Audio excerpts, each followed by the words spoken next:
बिन जीना लगे घर में बलम जी। जन्म जन्म का साथ है तुम्हारा हमारा, तो देखो तारी बाट, दिन ना बीते ना ही रात कोने। दुश्मन न करे दोस्त ने वो काम किया है, सहारे जोत जीने के सहारे चुन लिए हम, जीवन साथी साथ में रहना। नमस्कार। टेलीविजन न्यूज़ प्रेजेंटर से सर्वोत्तम तारिका के सफ़र में इस अति स्वाभिमानी बेमिसाल अदाकारा ने अनेकों अवार्ड जीते। एक उत्कृष्ट संवेदनशील अभिनेत्री जिसने केवल 31 सालों के जीवन में सभी भावनाओं को जिया और पीछे छोड़ गई कई अफसाने और अनसुलझी पहेलियां। सांवली सलोनी हसीन यह अदाकारा धूमकेतु की तरह फिल्मी आकाश पर चमकी और खो गई अनंत की गहराइयों में। समानांतर सिनेमा के एक अन्य शीर्ष अभिनेत्री से प्रतिस्पर्धा बैर रहा, किंतु कई फिल्मों में साथ में काम भी किया। इस बेहद जिद्दी निराली खूबसूरती वाली फनकारा ने एक शादीशुदा अभिनेता से प्यार किया और एक घर तोड़ अपना घर बसाया।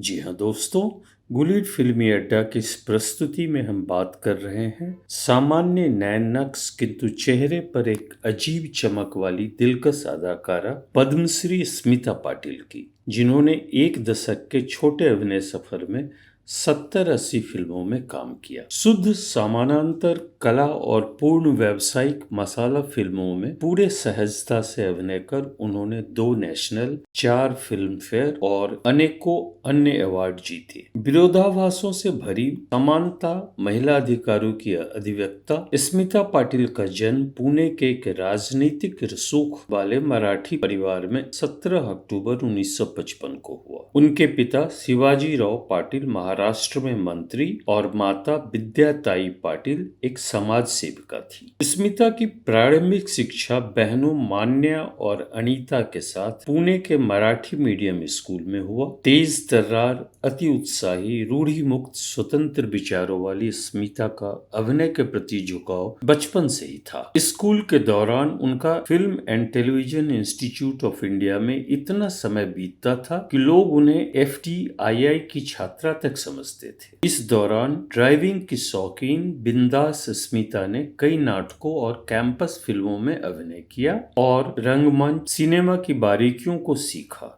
स्मिता ने बॉम्बे विश्वविद्यालय से अंग्रेजी स्नातक की डिग्री ली और दूरदर्शन पर मराठी समाजवाचक की नौकरी करने लगी। यह शायद उनकी स्वाभाविक अभिनय क्षमता, बोलती आंखें, आत्मविश्वास या परिवार का रसूख था कि देवानंद ने उन्हें 1971 की हरे रामा हरे कृष्णा में लेना चाहा और मनोज कुमार ने 1974 की रोटी कपड़ा और मकान में मौसमी चैटर्जी वाला रोल ऑफर किया, किंतु रेप सीन की वजह से पिता ने उन्हें यह फिल्म करने से रोक दिया। स्मिता पाटिल ने अभिनय यात्रा 1974 में एक हिंदी मराठी फिल्म से शुरू किया था। तो उनके उच्चारण और कैमरे पर सहजता, सौम्यता से प्रभावित श्याम बेनेगल ने उन्हें 1975 की चरणदास चोर में एक मौका दिया। उसी साल बहुचर्चित निशांत तो बला टाली होगी, कुछ खा लियो, कल शाम से भूख की बैठी हो। सुनाई नहीं देता क्या कि मरना है? पर अपने बच्चे की तो सोच। मराठी में सामना आई। स्मिता पाटिल को असली पहचान 1976 की श्याम बेनेगल की मंथन से मिली। ना मैं गैया धोवा जाऊं, ना मैं पानी भरवा जाऊं। इसमें उन्होंने एक गुजराती आदिवासी का किरदार बेहद संजीदगी से निभाया था। 1977 की बहुचर्चित फिल्म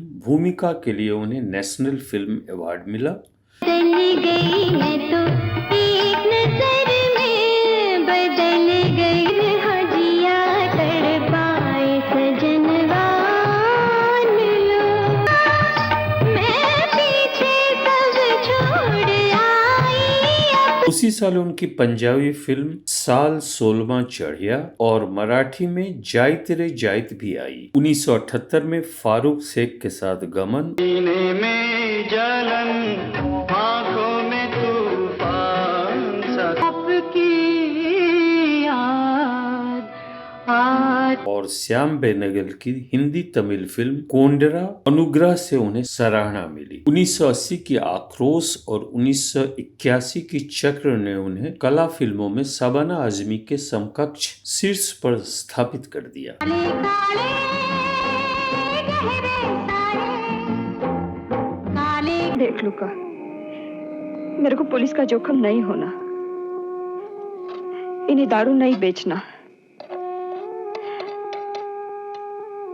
काम होना तो इज्जत का होना। समानांतर सिनेमा में परचम लहराने के बाद अस्मिता ने फॉर्मूला फिल्मों का रुख किया और कई सुपरहिट फिल्मों में दिखी। कहते हैं कि वे साई परांजपे की फिल्म स्पर्श करना चाहती थी, किंतु जब शबाना आजमी को लीड रोल में लिया गया क्योंकि कमर्शियल फिल्मों में उनकी पहचान बेहतर थी, तो अस्मिता को मानो एक झटका लगा और उन्होंने ठान लिया कि अब वे भी मसाला फिल्में करेंगी। कमर्शियल फिल्मों के दिग्गजों रमेश सिप्पी, बी.आर. चोपड़ा, राज खोसला, प्रकाश मेहरा, मोहन कुमार ने इस नैसर्गिक खूबसूरती वाली स्मिता को सिर आंखों पर बिठाया। बाकी कुछ फिल्मों को छोड़ दें तो ज्यादातर में उनका रोल कुछ खास नहीं था। कुछ में तो वे केवल एक दो गाने, नृत्यों, शो पीस, भोंडे अंग प्रदर्शन में ही सीमित दिखी। वैसे तो एक दशक के छोटे अभिनय सफर में उन्होंने 70-80 फिल्मों में काम किया। उनकी मुख्य फिल्मों में 1980 की आक्रोश, द नक्सलाइट्स, अल्बर्ट पिंटो को गुस्सा क्यों आता है, 1981 की चक्र, सदगति, भवनी भवाई, 1982 की शक्ति, जानी कैसे कहाँ इकरार हो गया, हमने सनम को खत लिखा, नमक हला, बात उलझ जाए तो आज न सुलझाइयो, बात उलझ जाए। अर्थ, पूजा मैं थक गई हूँ, मुझसे और बर्दाश्त नहीं होता, तुम चाहो तो मेरी जान ले लो, लेकिन ऐसे डरा डरा कर मुझसे बदला मत लो। बाजार, करोगे याद तो हर बात याद। हाय दिए यूं के बेखुद किया, 1983 की अर्धसत्य, मंडी, ज़बानें बदलते हैं हर हादसा,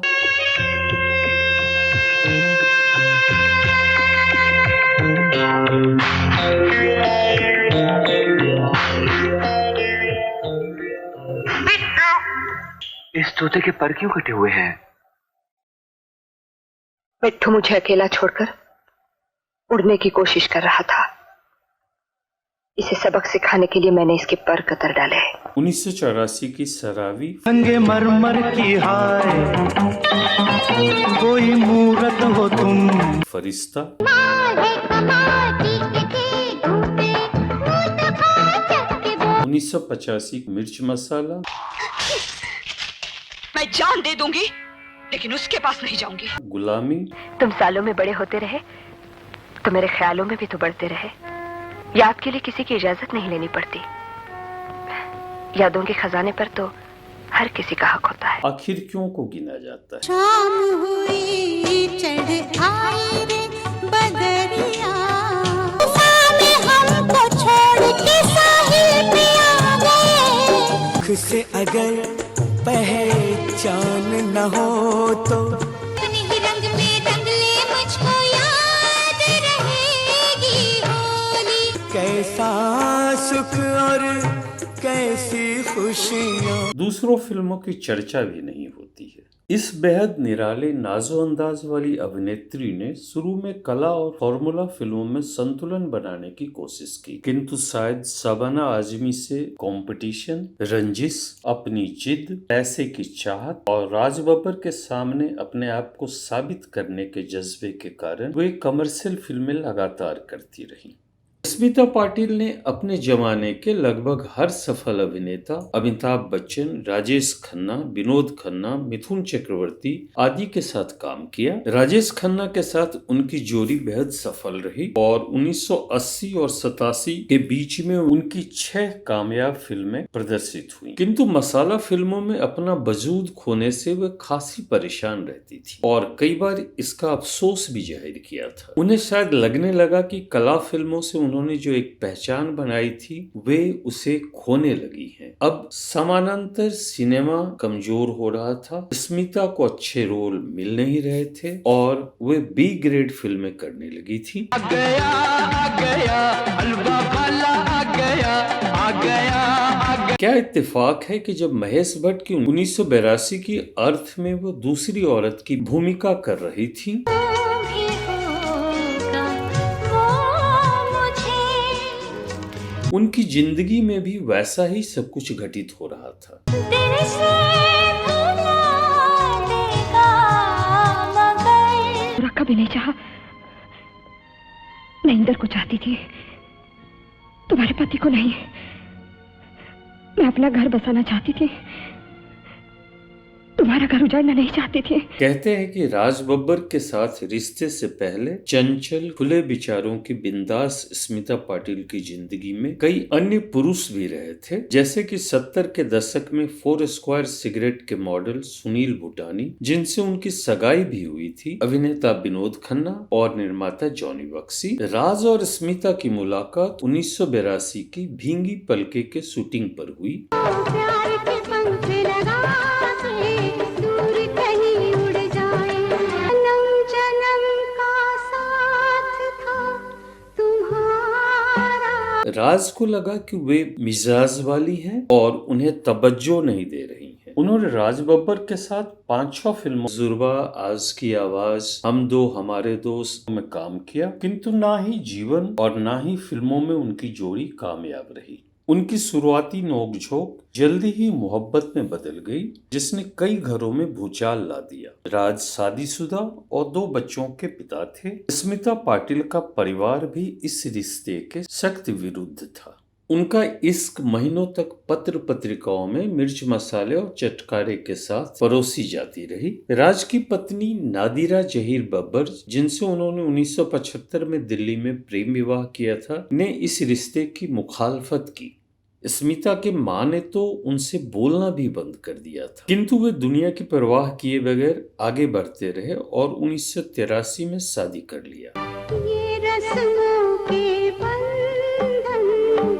इससे नारी अधिकारों, समानता की वकालत करने वाली स्मिता और स्त्री को सम्मान देने वाले राज की बहुत थू-थू हुई। वैसे एक इंटरव्यू में स्मिता ने कहा था कि उन्हें दुनिया के तानों से कोई फर्क नहीं पड़ता, क्योंकि मोहब्बत में बहुत कुछ झेलना पड़ता है। और उसी इंटरव्यू में राज ने कहा था कि उन्होंने स्मिता और नादिरा दोनों से मोहब्बत और शादी किया था। राज ने स्मिता से वादा किया था कि वे नादिरा को तलाक दे देंगे, किंतु नादिरा ने इससे साफ मना कर दिया। जिंदगी की इस कसमकस, अपनों का विरोध, मीडिया और सामाजिक क्षेत्रों में फजीहत, घरेलू तकरार और फिल्मों की असफलता से उनका वैवाहिक जीवन बेहद तनावपूर्ण था। स्मिता शादीशुदा जिंदगी में खुश नहीं थी और एक इंटरव्यू में इसे पेनफुल प्राइवेट हेल बताया था। वे बच्चे के जन्म के बाद इस त्रिकोण से निकल जाना चाहती थी, किंतु नियति ने स्मिता के लिए कुछ और ही तय कर रखा था। 28 नवंबर 1986 को बेटे प्रतीक को जन्म देने के 2 हफ्तों के बाद 13 दिसंबर 1986 को प्रसव से जुड़ी कमजोरियों और जटिलताओं के वजह से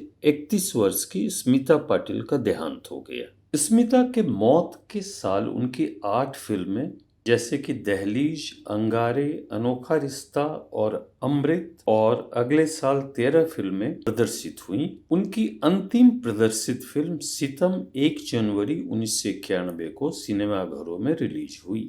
लेती हुई आँखों को जरा कौन गली से निकलूं। स्मिता के मौत के बाद मानो एक तूफान सा गुजर गया। सभी किरदार जीवन के बिखरे तिनकों को सहेजने में लग गए। नवजात प्रतीक को उनके नाना नानी अपने साथ ले गए। राज को नादिरा ने तमाम सामाजिक, पारिवारिक तानों और विरोधों के बावजूद पुनः स्वीकार कर लिया। नादिरा ने प्रतीक को अपनाने से कभी इनकार नहीं किया। आज राज बब्बर फिल्मी और राजनीतिक जीवन में व्यस्त हैं। नादिरा बेटे आर्यन और बेटी जूही के भरे पूरे परिवार के साथ खुश हैं। प्रतीक जो पिता और सौतेले भाई बहनों से दूर ननिहाल में ज्यादा रहे, फिल्मों और जीवन में संघर्ष कर रहे हैं और स्मिता पाटिल से जुड़े किस्से और अजीब हरकतों बयानों से सोशल मीडिया में अपना अस्तित्व तलाशते रहते हैं। स्मिता पाटिल की जिंदगी पर आपको यह वीडियो कैसा लगा, अपने कमेंट के माध्यम से हमें जरूर बताएं। अगर वीडियो अच्छा लगा तो इसे लाइक और शेयर करें और चैनल को सब्सक्राइब करना ना भूलें। धन्यवाद, शुक्रिया।